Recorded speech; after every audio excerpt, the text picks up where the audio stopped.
একজন নারী যদি তার মুখ বা কথা নিয়ন্ত্রণ করতে না পারে, তবে সে ধীরে ধীরে একজন পুরুষের জীবন নষ্ট করে দিতে পারে। একজন নারীর কথা পুরুষের শান্তি, সম্মান, সম্পর্ক এমনকি ভবিষ্যৎ ধ্বংস করে দিতে পারে। ১. ঝগড়া অস্ত্র হয়ে যায়। তোমার ভুল, দুর্বলতা বা গোপন কথা সে জমিয়ে রাখে। রাগ হলে সব তোমার বিপক্ষে ব্যবহার করে। ২. সবার সামনে অপমান, সংসারের ভেতরের কথা বাইরে বলে, বন্ধুদের সামনে বা জনসম্মুখে হাসিঠাট্টা করে অপমান করে। এতে সম্মান নষ্ট হয়।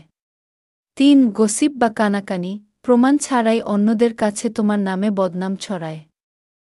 পরে সত্য প্রকাশ পেলেও ততদিনে সবাই তার কথায় বিশ্বাস করে ফেলে। ৪.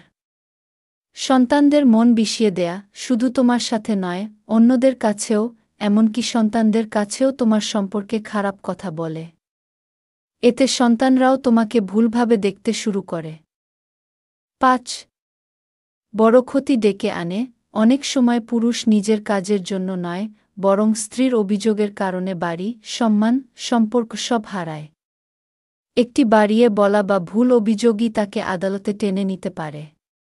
৬. তুমি ভোগ করো, তার মুখ তাকে সহানুভূতি আর মনোযোগ এনে দেয়, কিন্তু এর খেসারত দিতে হয় পুরুষকে, চাপ, কষ্ট আর ভেতরের ক্ষত দিয়ে। শেষে কথা, সব জেলখানা লোহার শিক দিয়ে বানানো হয় না।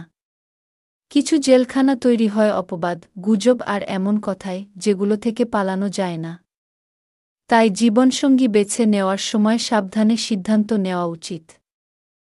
ভুল নারী শুধু বেশি কথা বলে না, সে পুরুষের জীবনকেই ধ্বংস করে দিতে পারে।